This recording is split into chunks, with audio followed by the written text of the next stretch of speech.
You're killing innocent people. They're not innocent. They're roadblocks in my journey, and I'd kill them again if I had to. Wow. No.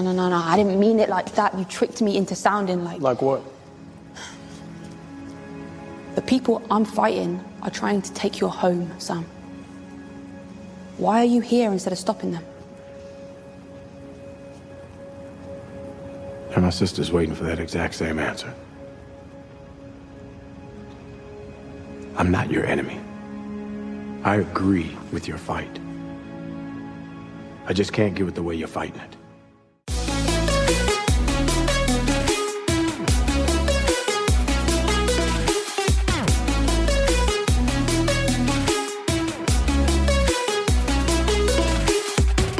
Hey, I'm Derek. And I'm Noah, and you're listening to A Bite of, where we take our current favorite pop culture obsession and enjoy it one nibble at a time. Yep. You're so far away. I know. Look at my arm movements. Here's a bird fact. I'm a bird, and I can spread my whangs. Oh. Yeah, we extended the table a little bit because he was too close to me. And Rude. I'm kidding. But also true. So it's very weird. It's like, you know, the royal families where they sit like 75 feet apart at the tables at either end. And that's what this feels like, even though this is probably 6 feet. A little bit. I have to admit, though, this makes me feel like a little bit more like, I don't know, like a real recording situation because we're not at one tiny square table with blankets all around us. True. Right? Moving on up. Here we go, baby. It's just for this episode. Watch it. I know. We're like, it didn't work. It's not going to work. We're back in the fort.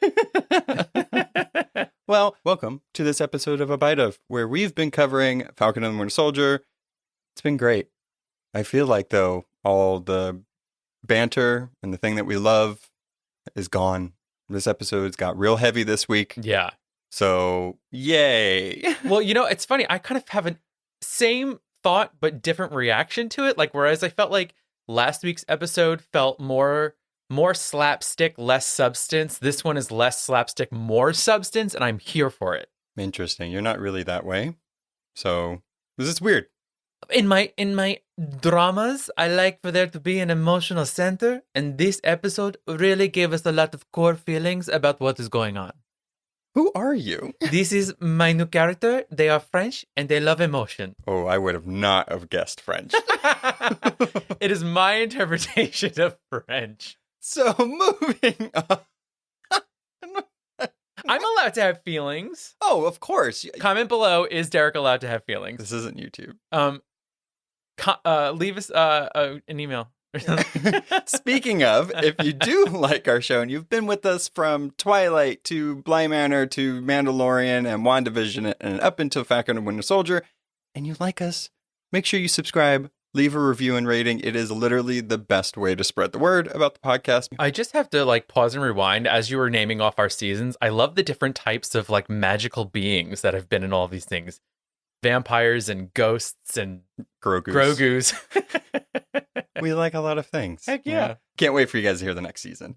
So, Ooh. All right, before we get into this week's Falcon and Winter Soldier, take a step back, do a little recap of what happened last week in episode 3, Power Broker. Yeah, last week we had the prison break scene with our friend Zemo, who, well, really is more of a foe, but we need him for info.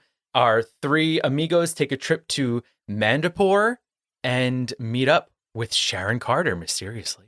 Yeah, it was really cool to see Madripoor in live action screen. Cool to see Sharon Carter again. Of course, Zemo, charmed by him. I feel gross by being charmed by him, but we'll see where his journey takes him. And if he does double cross our favorite duo in the end, we'll see. But the main point of that one was really setting up what's happening for the rest of the series, because I feel like just like WandaVision, first 3 episodes, like half of the series was really setting up a lot of stuff. There was things that were propelling the story. Mm-hmm. And that one was really, I feel like, the break away from it since it's midpoint. And we are where we are now. 100%. It also taught us that if I were to go to a club with anybody in the show, it's Baron Zemo. Yeah, The you got man's those some moves. I mean, the Zemo cut. Marvel released the Zemo cut within like a day of people asking for it. I'm so glad. They heard the did that. people and they delivered. I bet it was just a marketing ploy. Like they did that. They were like, people are going to want to see more of this. We'll get it to you guys. They nailed it. We got to throw that spoiler alert out there. So, wee, spoiler alert. Spoiler alert. Don't go forward if you haven't watched the episode. That was the most forced Wii U I have ever heard. All right. All right. So let us officially take a bite of episode 4 of The Falcon and the Winter Soldier. The whole world is watching. Terrifying title. So right in the opening scene, we see a flashback to 6 years prior of Ayo finishing her cleanse of Bucky's brainwashing and freeing him from Hydra's grip for good. So this was really cool to see because really the only information we got on how Bucky got through all of this was Steve dropped him off in Wakanda. Next time we see him, T'Challa's like, hey, here's a fresh new arm.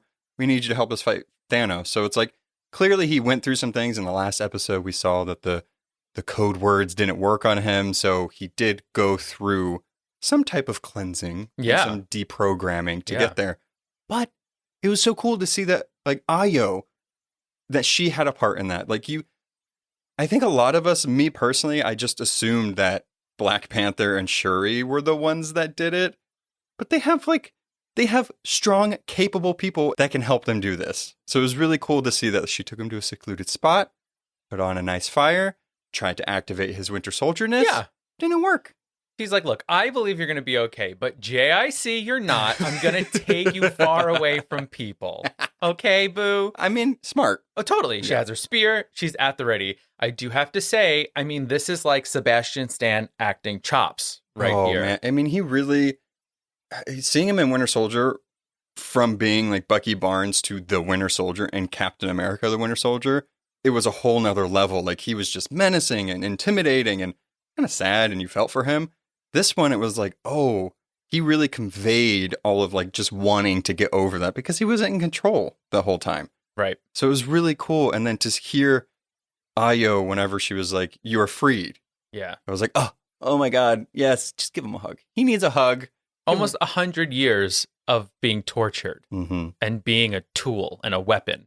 And the thing to think about this too is even though it said 6 years, it's only a year for Bucky because he lost 5 years from the blip. So he went through all of that, got all that deprogramming, and then now he's where he's at now. Just my luck. I'm finally fine and free of my own trap that was set in the brain, and I'm gone.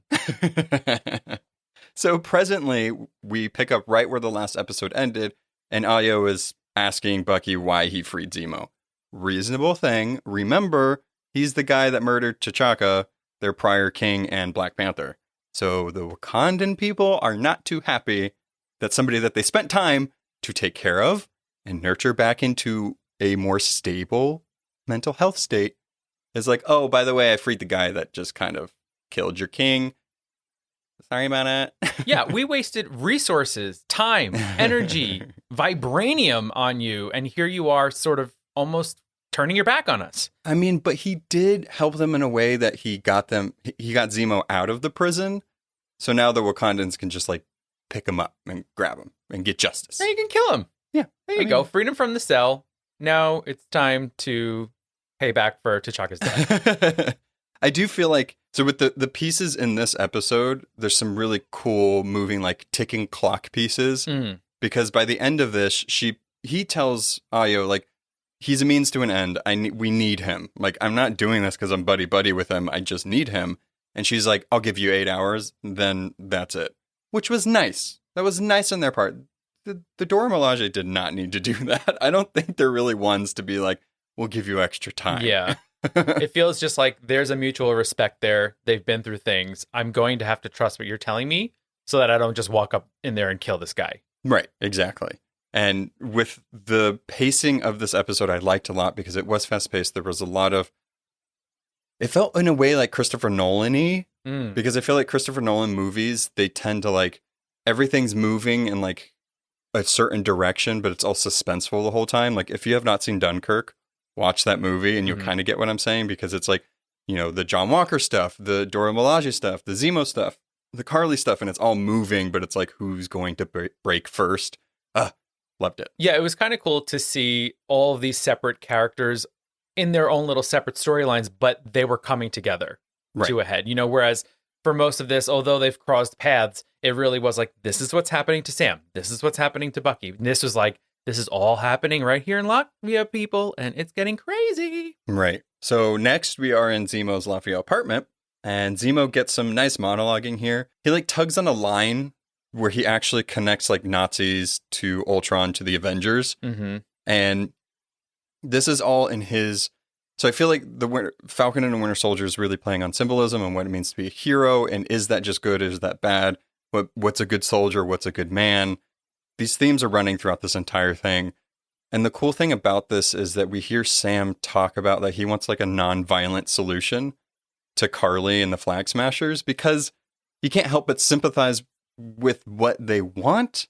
It's just how they're doing it. Yeah. That's the issue. So it's cool to see that Sam is still like that, and it's continuing to prove that he should have the shield. Oh, 100%. Sam throughout this whole episode is dropping lines left and right that had me like, oh my God.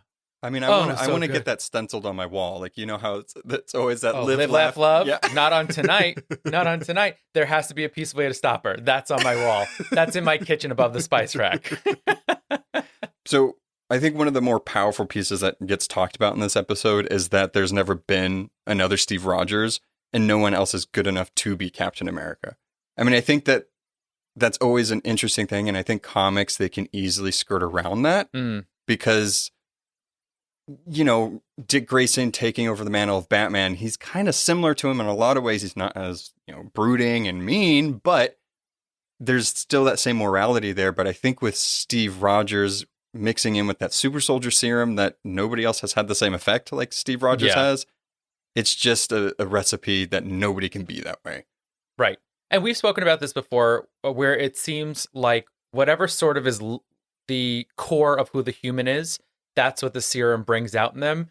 And as we saw, Steve was good through and through before the serum. Yeah, he was a good man. Like, exactly. Take out the perfect soldier bullshit. You need to be a good man. Right. Because if you're a good man, you're going to be a good soldier or whatever business you decide to get into. So yeah, you just need that little piece. So that kind of leaves us all with the question of what does it mean for Karli to have the serum, or anybody else? Who are they at their core? Mm-hmm. And I feel like that's a big part of this conversation. And we see that throughout this episode as well. Right. Yeah. So there's another theory that Zemo says in this conversation that all superheroes are supremacists, and which is like, it's not crazy to say, but it's kind of like, ugh, like to hear somebody say that, because that's not something that's usually said, especially in the MCU. We're taught to love these heroes, and yes, they've made some bad decisions, but it's all been for they had no other choice or it was a good reason. Right.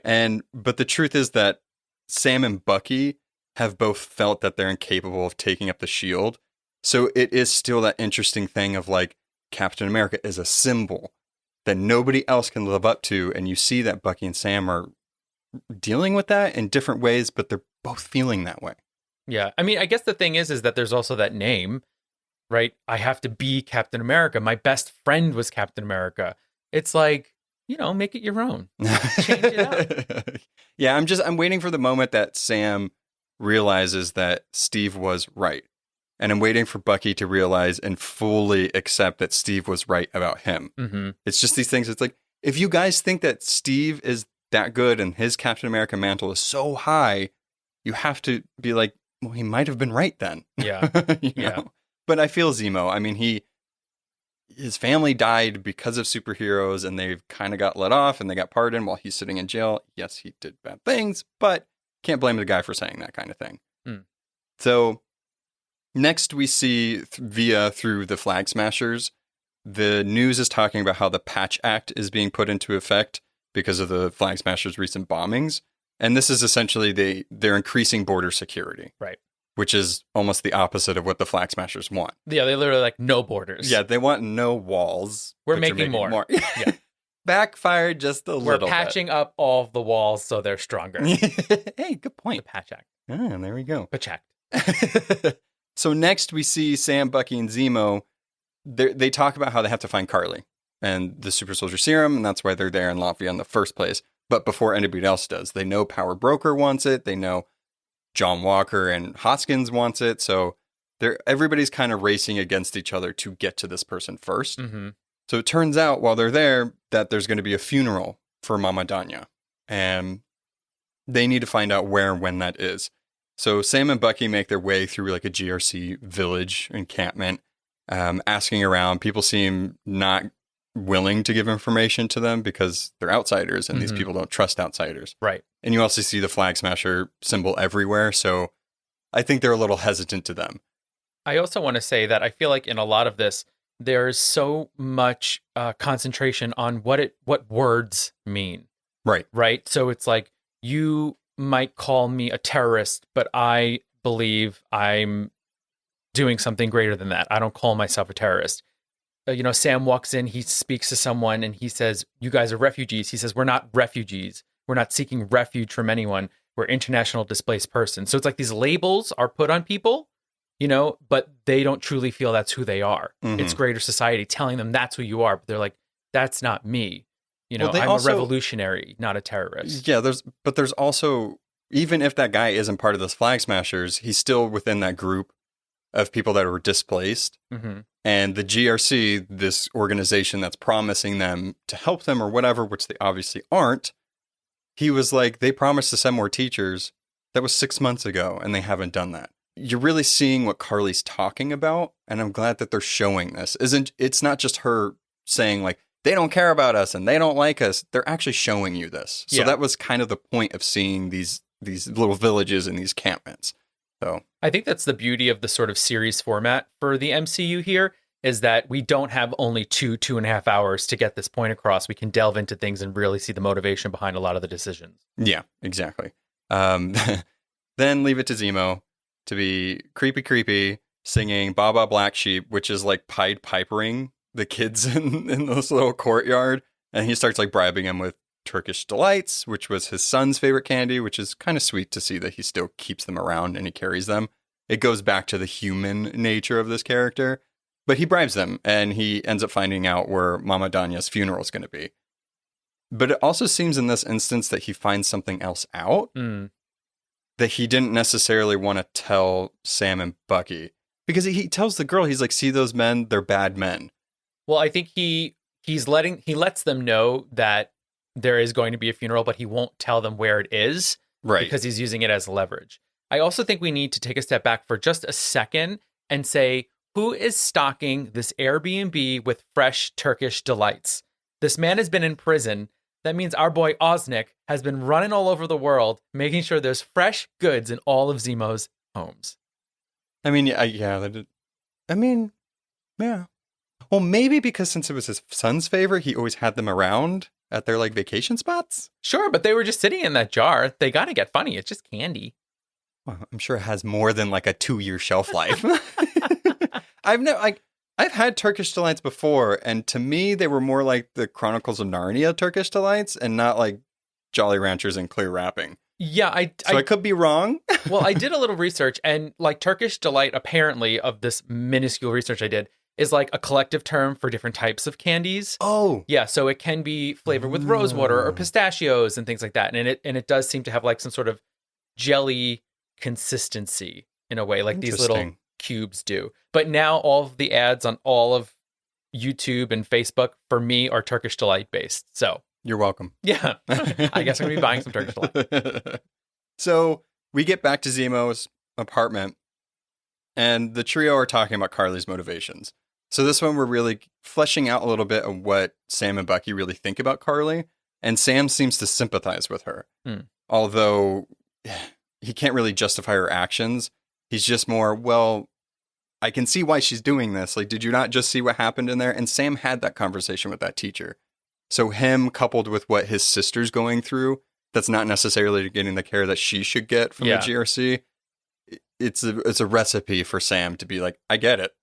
And I think we're also finally getting the explanation of what really happened within those 5 years as far as borders are concerned, because half of the population disappeared. So countries were welcoming people they had never welcomed before to help with the economy. Come in, come join us. We can all work together. We need it because like 90% of our country left. Exactly. And so there were no borders anymore. People could go anywhere to help out. And then as soon as everybody came back, it was all those walls went up again. Yeah. And, and Sam seeing that firsthand, that economic fallout for his sister and his family's business. Right. Yeah. But just like you said earlier, so Zemo mentions that he does know, but he's trying to keep it as leverage, and Bucky ain't having that.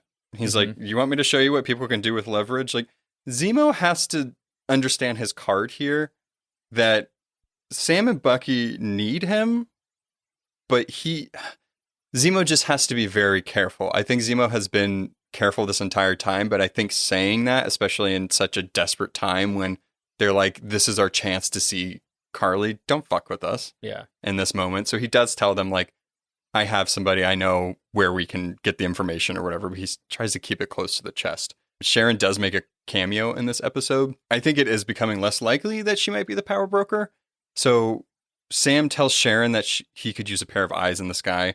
I guess if you had Red Wing, R.I.P. you could have used him. But Sharon says that she has access to a couple satellites. She still has those connections. Yeah. Sharon also warns Sam that if Karli disappears, we're not going to find the serum until it's too late. The power broker went apeshit when he heard about Nagel. That's the doctor that Zemo killed in the last episode. And the power broker wants the serum back. She tells Sam that you killed the golden goose. Madripoor is about to get real nasty. Yeah, he's like, sorry about that. Didn't make your life worse than we already did a couple of times. I mean, poor Sharon. She's like, guys, stop. I literally just got my art theft business off the ground, and you're ruining it for me. You're ruining all of my connections. How dare you? This power broker won't get off my back. Oh, power broker, back off, man.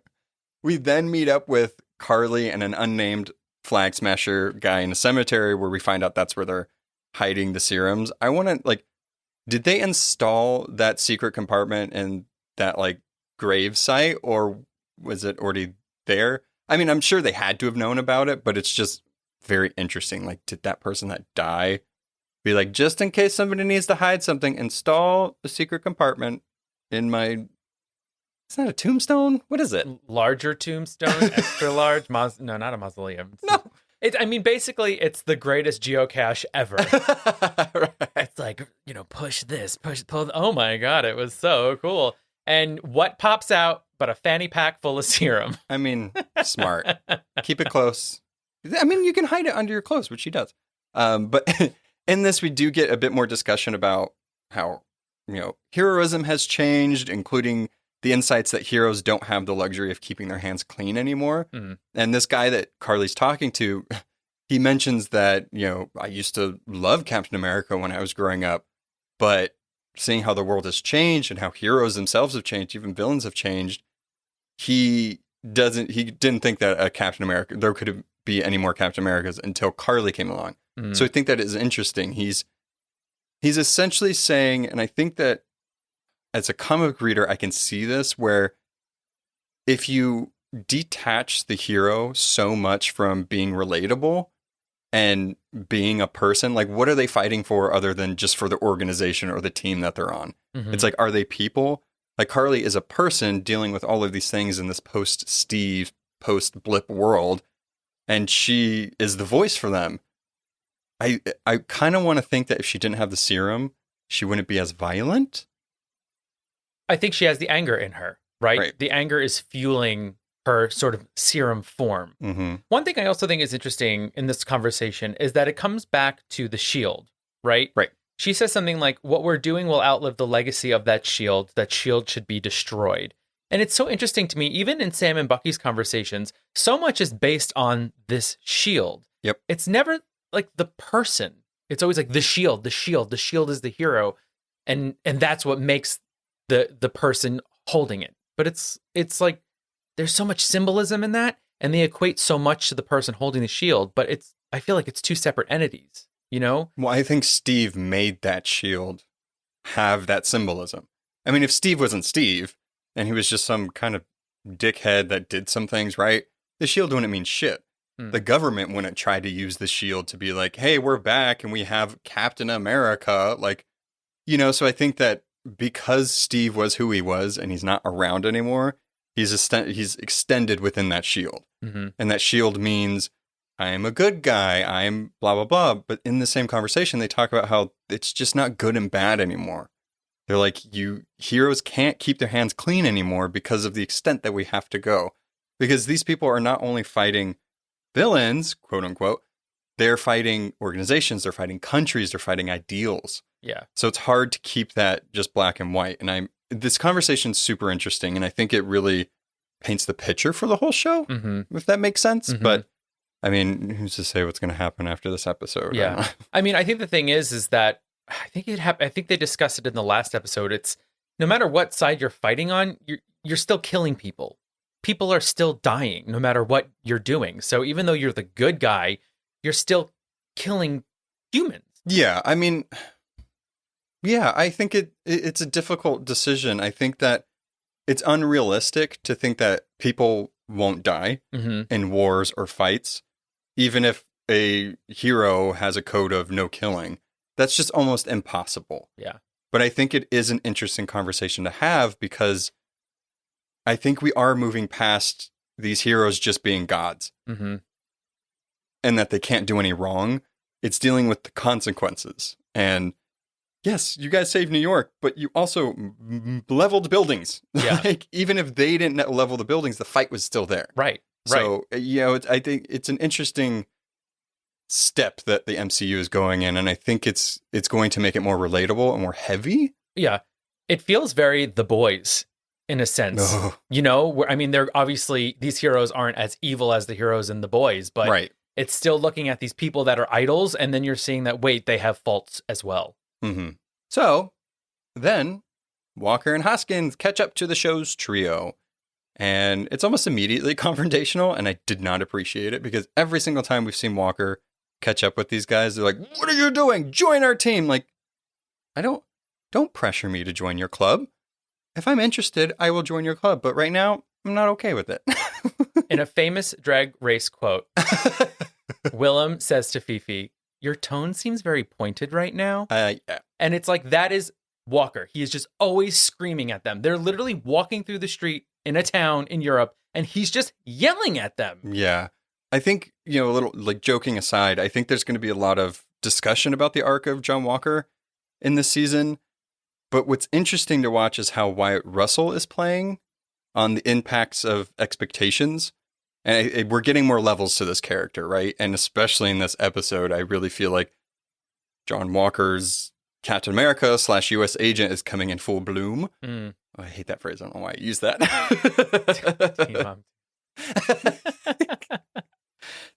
But his take on Walker isn't just like an alpha male who takes heroes in too far.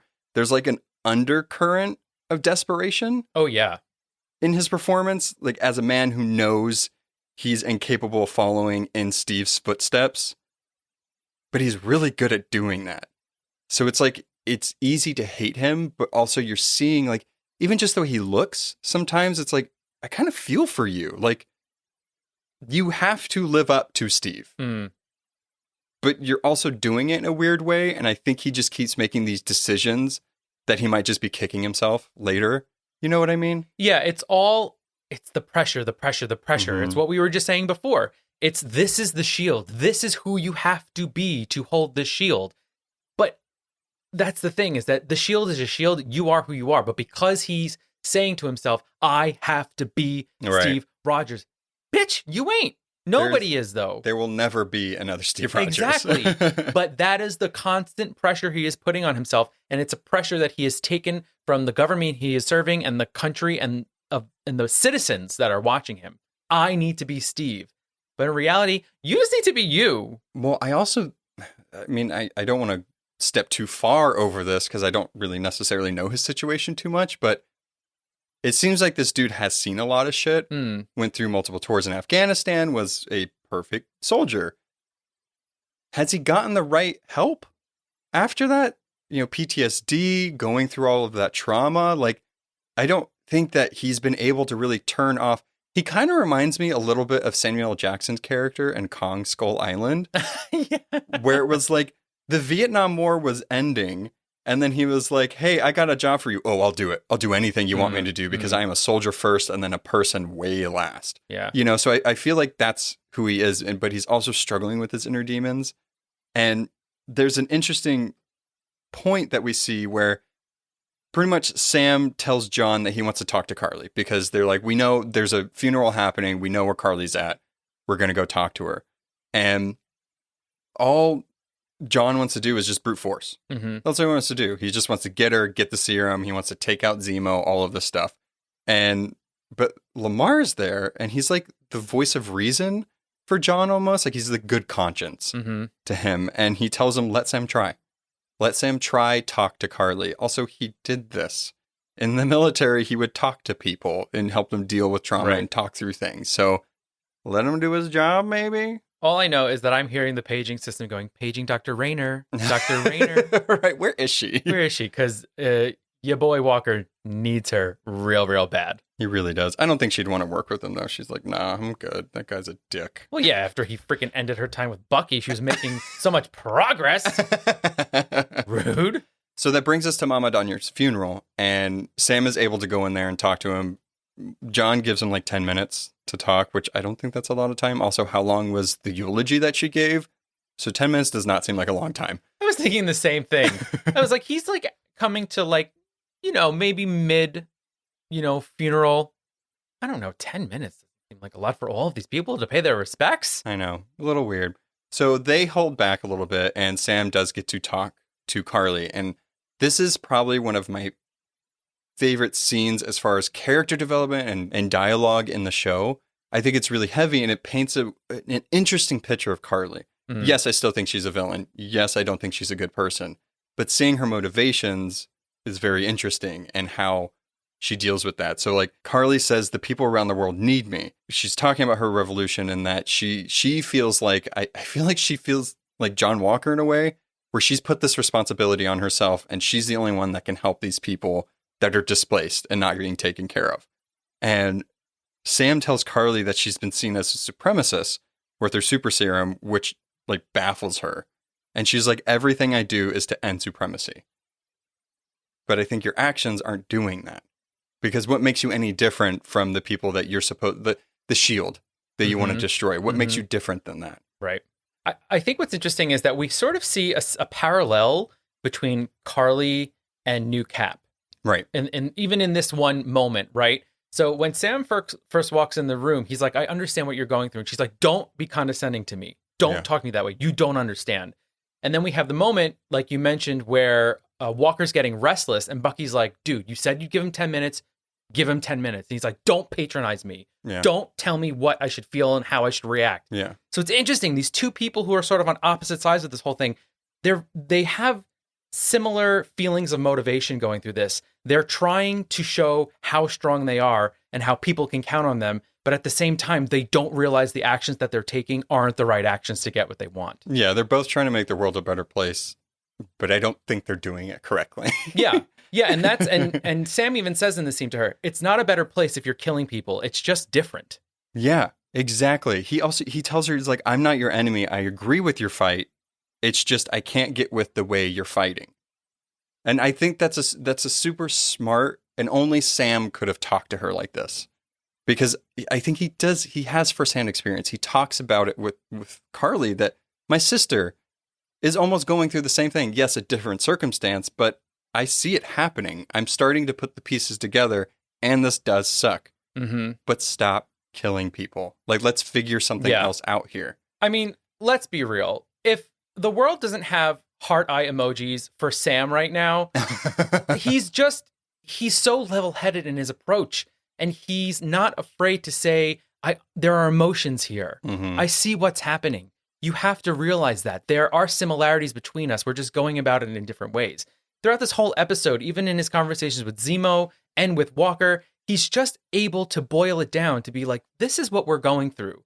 Right. That's what you have to realize. And so he just has a way of making everybody feel and realize that what you're feeling is valid, but there's a different way to handle it. Right. Even if Sam doesn't know necessarily the right way to do it, he just knows that's not the right way. Yeah. I feel like this was Sam's really big shining moment in this episode, and Bucky's was him getting to see his acting chops really perform. He does have some great fighting choreography in this episode, though. So just when it looks like he's making progress with Karli, Walker ruins it all. Guess who comes in? Yeah, he spooks Karli, who runs away. They lose her. It's like Karli now believes, even though Sam was making progress, that he double-crossed her, which sucks. Yeah. Because it's like, dude, it's almost like what Walker did with Dr. Rayner and Bucky. They were making so much progress, he came in and ruined it. Yep. Just sit down for 2 seconds. Yeah. Jeez Louise. So they all go after Karli, but they lose her. Suddenly, though, Zemo finds her. He shoots at her. Ooh. The super serum goes everywhere. He injures Karli, but he gets distracted with all of the vials of serum on the floor. So he starts destroying them. Karli escapes. Again, Walker busts through the door, knocks out Zemo. Oh, shield to the head. Good thing you didn't kill him. Oh my God. Vibranium shield at top speed to his temple. Holy smokes. Ugh. Of course, though, he finds 1 vial of super juice on the floor. Super juice. And pockets it. Yeah. I have some thoughts about super juice in general. It's like, granted it was in the 40s, but Steve had to be put into a giant capsule with like, I don't know, 10, 15, 20 needles going into him? Well, you also have to think that this Dr. Nagel, he might have... He condensed it. Right. He made it like an easy version. He did a 1-shot dose and not a 50-shot dose. Right. It's like, so it's just like, I don't know. Now you have this little thing. He puts it in his little Velcro pocket and you're like, uh-oh, that spells trouble. Right. So later, Karli gets a text from the power broker threatening her life. He wants the serum back. Obviously, that's what he's been wanting this entire show so far. She doesn't seem too concerned with it because she's like, we'll deal with him when the time comes. But she also plots on how to deal with Sam without getting in a direct fight. Her proposition is to separate the U.S. heroes and kill Captain America. Uh-oh. Very divide and conquer. It makes sense. You got to divide all of these enemies and take them out separately. Yeah. Super smart. She's not dumb. So back at Zemo's apartment, I feel like after every major scene, they keep going back to Zemo's apartment. I'm struggling between calling it Casa de Zemo or the Baron Bungalow. Ooh. Right? Right? Which one? I like both. Oh, okay. Listeners, let us know which one you like. All right, so there is more interesting conversations. I feel like we're really getting to know these characters, mostly because there's only 2 episodes left, and I don't think we're going to get this type of stuff later on because shit is picking up. But Zemo asks Sam if he was ever offered the serum, which Sam says no. And Zemo asks if he was offered it, would he take it? Without hesitation, Sam says no. And I think that really plays to who he is. And I think he knows that he doesn't need the serum, but he also knows the effects that the serum could have. Look at Bucky.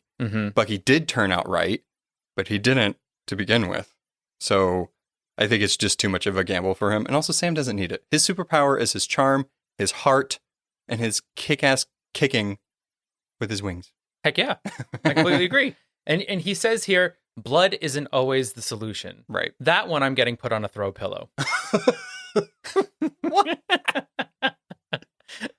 The first one is going to be on our wall above the spice rack. This one is going to be on a throw pillow. He just has so many great quotes in this episode. He really does. I do like how Bucky does come into the room and he's like, something's not right with Walker. I'm crazy. I know crazy when I see it. But it's like also, yeah, you don't say, Bucky. Nobody noticed his rage just now. Okay. So Captain America and Battlestar arrive and demand that Zemo gets turned over. Walker starts getting a little aggressive with Sam because he's like, look, we still need him. Calm down. Get out of my face. Walker's like, you want me to put the shield down to make it more fair? It's like, why are you trying to fight? You know what Sam says to him? He says, shield or no shield, the only thing you're running here is your mouth. So good. Yeah. Where's this one going? Yeah.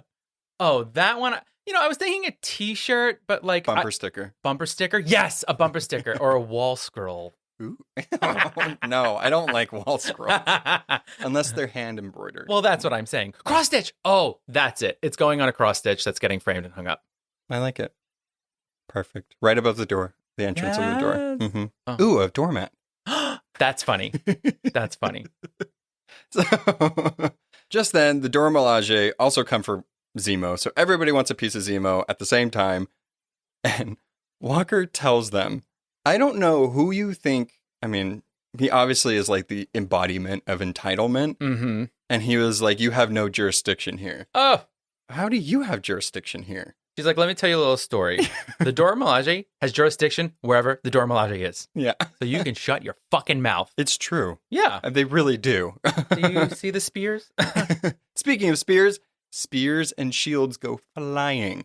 So they all start fighting. And the funniest part about this episode, I did like that they put some lightness in it. Is you see Sam and Bucky and Zemo just kind of watching Lamar and John get their asses handed to them. And it's like, should we help out?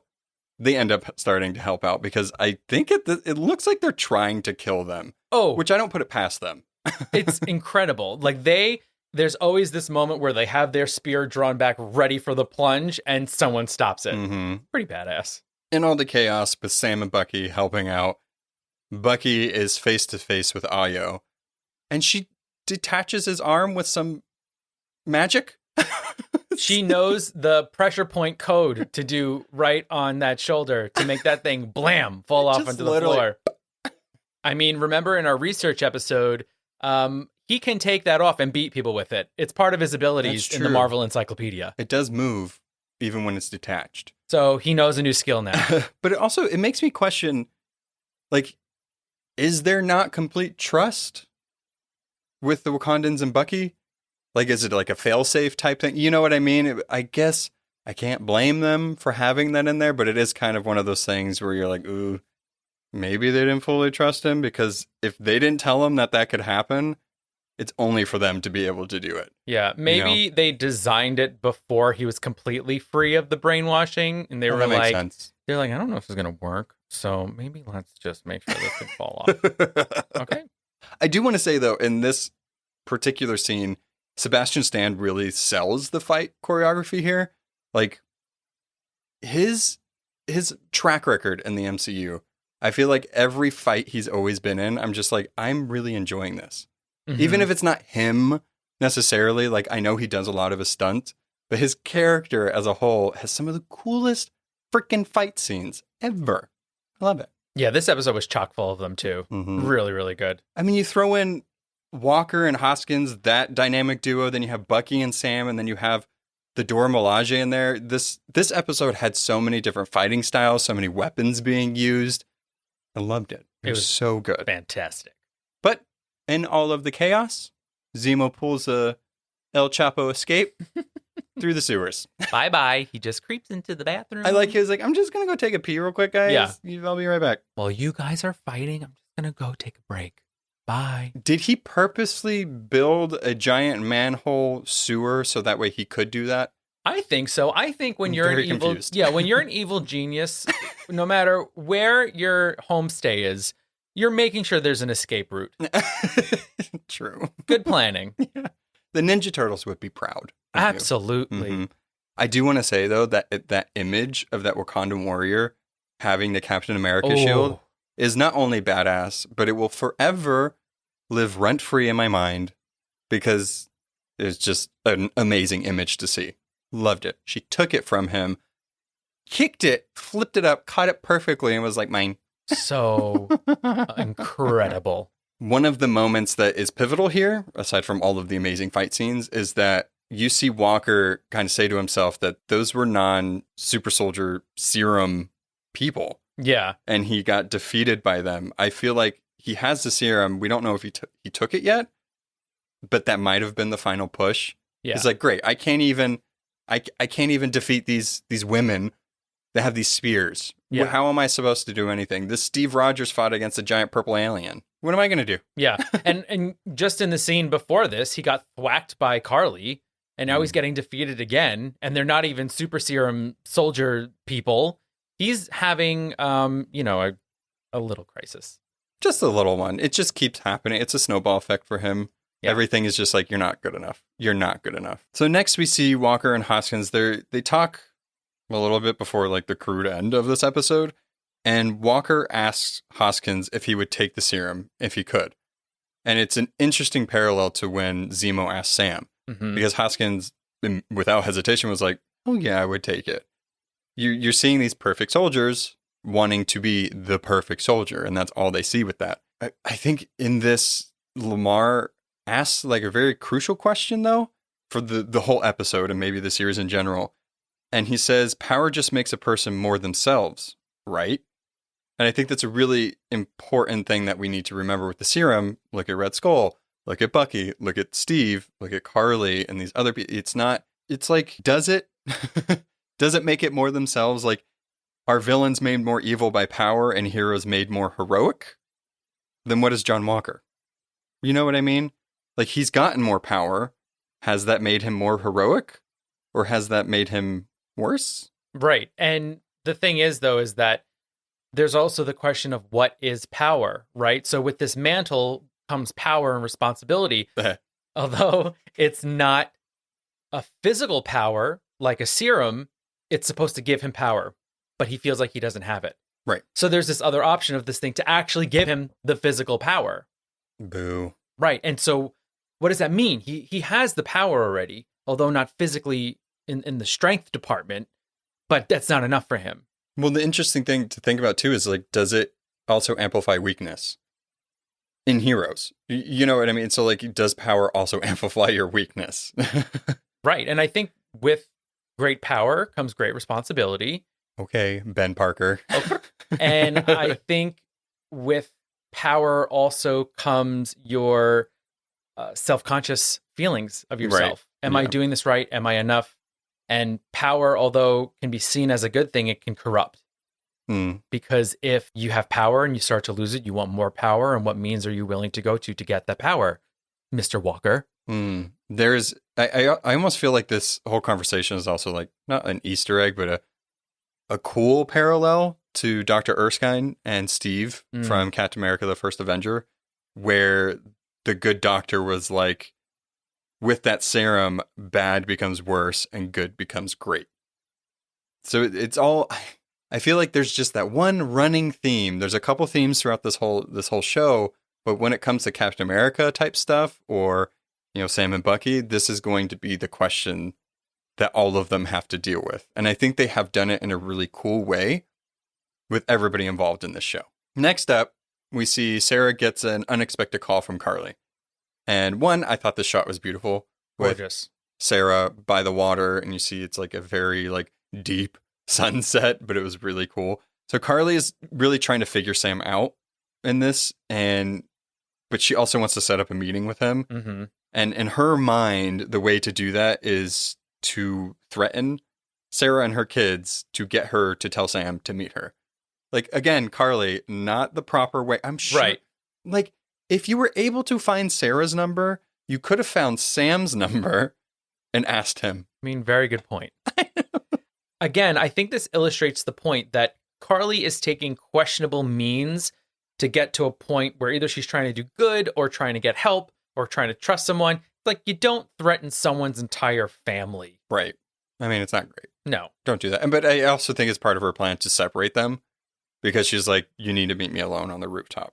Which I like that Bucky was like, nah, I'm going with you. We're BFFs, man. Yeah. Well, you know, there were some interesting things that happened with this where new Cap calls. He's like, you're going to let your partner go in there and do this? And Bucky says, that's not my partner.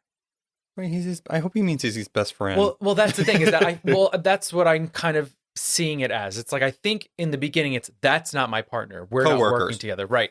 But in reality, maybe it means we're not partners, or, you know, we're doing this on the same level as two individuals, you know, I mean, I together. hope that's what it means, but I still kind of feel like it means like, we're just coworkers going towards the same goal. Mm-hmm. We haven't gotten that moment where like, we're best friends forever. Yeah. You know, so I'm like, I think he knows that deep down, but they're just too proudful to be like, no, not yet, man. Like, I don't want to make necklaces yet. Call me when you do. So the final fight sequence of the episode reveals that Walker took the serum, and Hoskins may have wanted to do the same thing in the end. So what the pacing or the time in this episode is a little confusing, because the Dora Milaje were like, you have 8 hours, and like two scenes later, I don't know if they got impatient too, or like, no, we're here for him now. Because 8 hours just pass, and then they're there for him. Mm-hmm. Then the next time we see John Walker after all this, he took the serum because he's, you know, bending pipes and throwing people down the thing. I mean, is it that easy? Like, did he just put it in his coffee? That's what I'm saying. Are there fewer side effects than the Moderna vaccine? Like, are there super soldier gummies? I need to It's know. immediate. Do you have to boil it down until it's a film and then you put it on your tongue? That's what I mean. There's no instructions with this. Did he go to a local pharmacy and get a syringe? I mean, it would have to be. There is that weird pointy part on the serum vial. I don't know if it just already has a needle on it, but I mean, I guess we would just have to assume that it's just fast acting. Yeah, because he was having drinks late night with Hoskins where they had the conversation about taking it, which alludes to maybe he didn't take it yet, had a conversation with his friend who was like, no, you should take it. Then he went back to his hotel room, took it, and then was a super soldier immediately. Yeah, he was probably waiting. That was probably the moment where he was like, hey, Lamar, would you take it? He's asking his like conscience. I feel like that's what Lamar, I don't like that they boiled this character down to that, but that's what I feel like Lamar's character is, at least at this moment of time. And when Lamar was like, yeah, I would take it. He's like, oh, okay. Yeah. I should take it then. Yeah. Like, this is what I should do. So they all converge on the same point because when Sam and Bucky meet Karli at their rendezvous point, it turns out that they realize that Karli was separating them because Sharon's like, hey, Sam, by the way, Walker found the rest of the Flag Smashers, or they found them. Mm-hmm. So they go and meet up with them. In this moment, Lamar gets taken and Walker's like, oh, shit. Which isn't great because a newly serumed soldier probably doesn't have the best control. Yeah. And when Sam gets there, John lets him know, like, they took Lamar. So not only are they having to find the Flag Smasher / Karli, they're also trying to find Hoskins. Right. And there's some really great John Walker and Sam fight scenes in this because it is kind of cool to see a Captain America with the super soldier serum and seeing the shield bounce off and ricochet. And then also seeing how Sam fights indoors with his wings, I think is really cool. Yeah, I mean, we had almost 2 whole episodes without any Falcon action. Yeah, So- I don't feel like they made up for it yet because it was very little in this episode. We got a lot of it in the very first episode, and in the second episode, I need more Falcon with his wings. Things I've learned, though, is that when you're crashing through a glass ceiling, you use the tips of the wings to do so and not your feet. Oh, good detail. Right? If someone's coming from behind you, you hit them with that exhaust. Good to go. He's got all the tricks. I love it. Oh my God, it was so good. It's so good. Towards the end of this, the Flag Smashers almost get Walker, and Hoskins escaped his binds, and just in the nick of time tries to save the day, but he ends up getting punched across the room and slams into a pillar and appears dead. Karli just killed John Walker, new Captain America's BFF.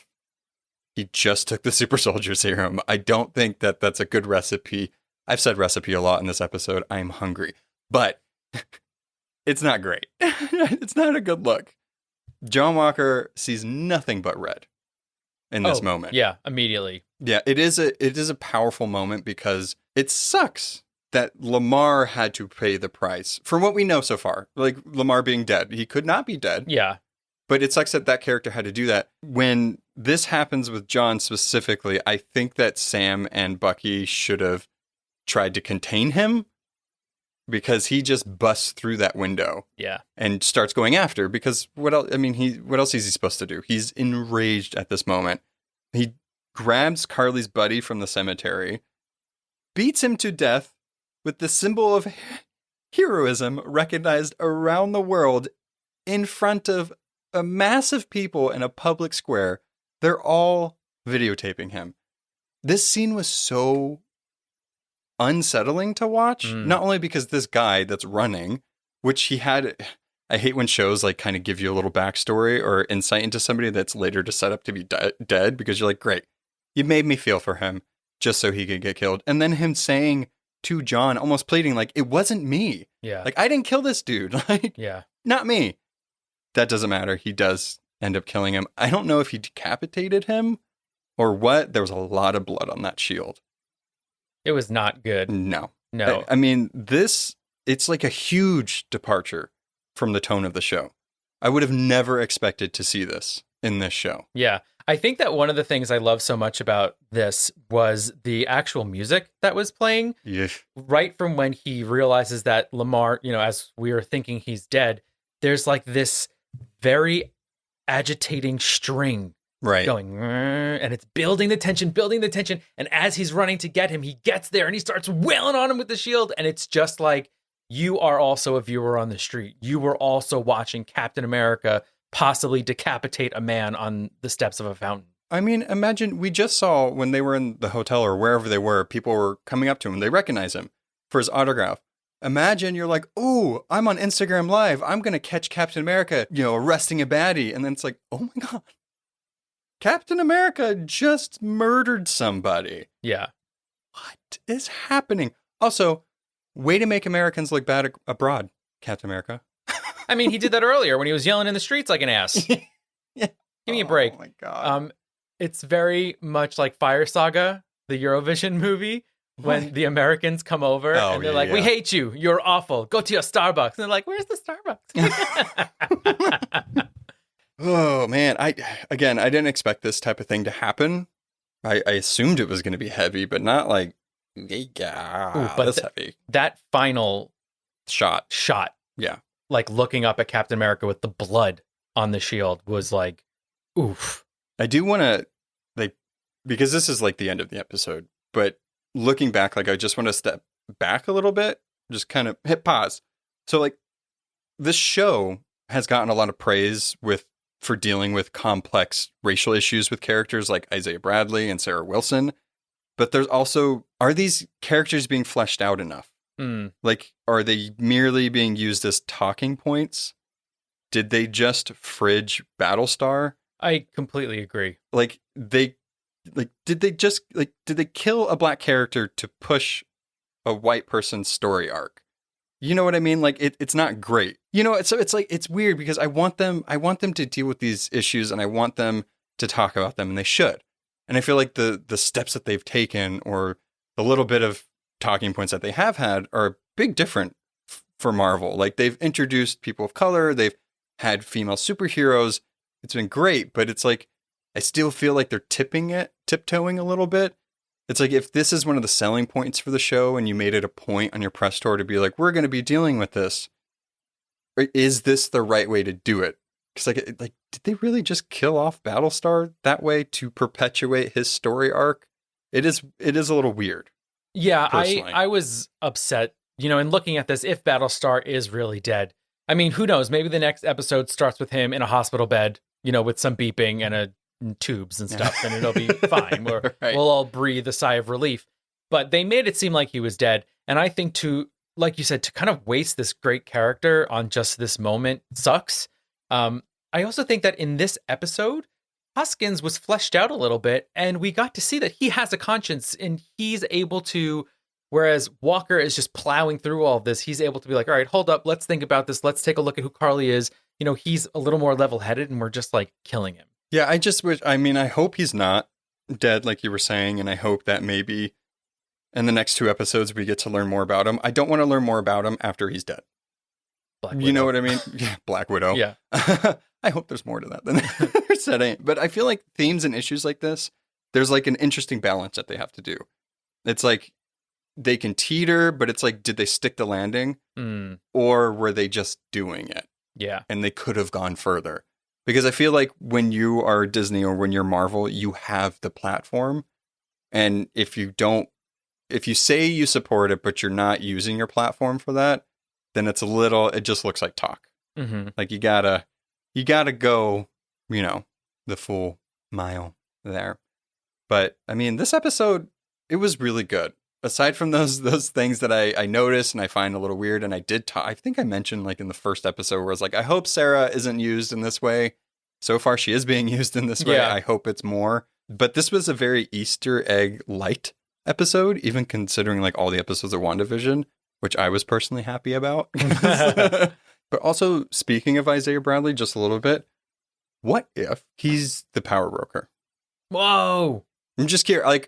I'm just trying to figure out who the power broker is, and how he feels about the serum, and how he feels about the way government treated him, and just heroes in general. It's interesting, Mm-hmm. Mm-hmm. I hope he's not, but he could be. It'd be an interesting turn for the character, right? For sure. Mm-hmm. I mean, I want him to be Captain America. He deserves to be Captain America. Him and Sam, Bucky can be Captain America too. Just let multiple people be? Why can't there be 3 Captain Americas? Sharon too. Give her a shield. It would be fantastic. I do have to say that I think that this episode in general sort of won me back. Last episode, sort of like I mentioned at the top of the episode, lost me a little bit. I felt like we were kind of all over the place. We were traveling a lot. They were really trying to prep us for this episode, but I think that this episode was the payoff for that sort of what I felt was a bit clumsy. Yeah, I feel like what we all are starting to realize with these Marvel and Disney shows with the MCU is that these are just normal movies stretched. Sure. So it's like you kind of get midway through the season and you're like, okay, we're getting to like the midpoint climax, and then it's setting up for the climax, and the rest of that was just like the first 30 minutes to an hour of a movie. You know what I mean? Yeah. So it's like, it's interesting. Like, I think it's a new way to like watch TV again. Yeah. So it's, I don't know. I'm just curious going forward, like, what is Walker's story going to be now? Is he going to just be running from the authorities, trying not to get caught? I think that's going to be the biggest thing that we're going to find out. Because like, as I've mentioned that, like, I feel like he's the embodiment of entitlement and how the government deals with what they just saw. If they try to cover it up, if they try to be like, no, he's fine, that's going to be really fucked up. And I think that's going to cause a lot of problems for just heroes in general, or like how people are seen in the MCU and what Sam and Bucky are possibly going to do. So I don't know. I think it's going to be interesting to see what consequences, if any, John gets for this. I hope he gets consequences. Me too. It's going to be complicated. I know. Yeah, I'm excited. We have 2 more episodes left. Special segment time? Oh, yeah. It's another edition of Bird Facts. All right. So, the name says it all for the long wattled umbrella bird. Whoa. Oh, yeah. Native to South America, this bird is found in Colombia and Ecuador. It is an inhabitant of the cloud forests, and this winged wonder is all dressed in black. Everything you just said sounds like it's from a fantasy novel. I'm just saying, it does not sound real. The cloud forests. What is cloud forest? Is it just like misty? Yeah, it's like not a rainforest. It's a cloud forest. Okay. I don't know. Don't all forests create clouds? Girl, I am not a forestologist. I don't know. All right, keep going. Sorry. Okay. The umbrella part of its name comes from the crest of feathers that adorn the top of its head. When spread out, it resembles an umbrella. Ooh. When fully extended, the crest gives them a sort of Moe from the Three Stooges look. Oh, no. The long, wattled part comes in mainly for the male of the species. The birds themselves can grow to about 35 to 42 centimeters, but they can have a wattle of a length of 28 centimeters. That's 11 inches of wattle. What is wattle? So a wattle is Okay. a pendulous appendage that hangs from below their beak. Oh, So, it's like a turkey. Like a turkey wattle, but this one is almost a foot long. They have a really long nutsack. Basically. That is what we're saying here. But this one has this trick for a nutsack. They can inflate it during courting rituals. Oh my God. The wattle puffs up, becoming thicker with feathers that go from vertical to horizontal, making it look like a large, long pine cone hanging from their beak. What the fuck? Ew. Between their umbrella crest and their almost foot-long wattle, this bird is an absolute spectacle. You'll be amazed when you're standing under this bird's inflating wattle, wattle, wattle, a. Is that why you picked this bird? Just for that payoff. You know I like to make it weird. This is one of the weirdest things ever. I cannot wait to look at this. I am so excited. Also, it sounds like me as a child. Just, it can inflate yourself. I was fat. Oh. And I also had a bowl cut. So it sounds like me. Listen, the mushroom of the 90s got us all. It did. It really did. It really did. Did your mom literally put a bowl on your head and do it? No, she took me to Bruce. I will say this. Bruce was a stylist, so he did men and women hair. Bruce. And we would go there, and it would take hours because he was very slow. Oh. And so my mom would like set us up. We'd get treats. We'd get a Slurpee. It was like a picnic. Exactly. We'd have all of our homework out. Oh it my was God. like, it would take hours. It was our entire afternoon after school. To No, get my our hair done. mom literally put the popcorn bucket on my head. And I was like, hold still. Because there were 6 of us. So she was just like, everybody's getting bowl cuts, even the girls. I mean, here's the thing, though. Bruce, not only did he take long, but he did a bad job. Oh, no. So my mushroom cut would be uneven. One time I was playing outside my friends. My mom spotted from down the block that my mushroom cut was uneven. She called me over to our porch and she cut the top of my ear off. So there's that. Thanks, Bruce. Yeah, you're welcome, guys, for just this tangent of hair knowledge that you did not need to know about But us. take a look at the long wattled umbrella bird and see what we mean about its hair. It's pretty great. All right, till next week, guys. Bye. Thanks for listening to A Bite of, artwork and editing by our own Noah. Be sure to subscribe and follow us on Instagram at A Bite of Pod and on Facebook at A Bite of.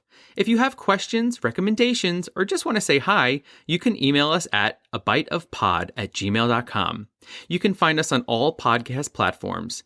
Please be sure to rate and review to spread the word. Hope you join us next time on A Bite of. Bye.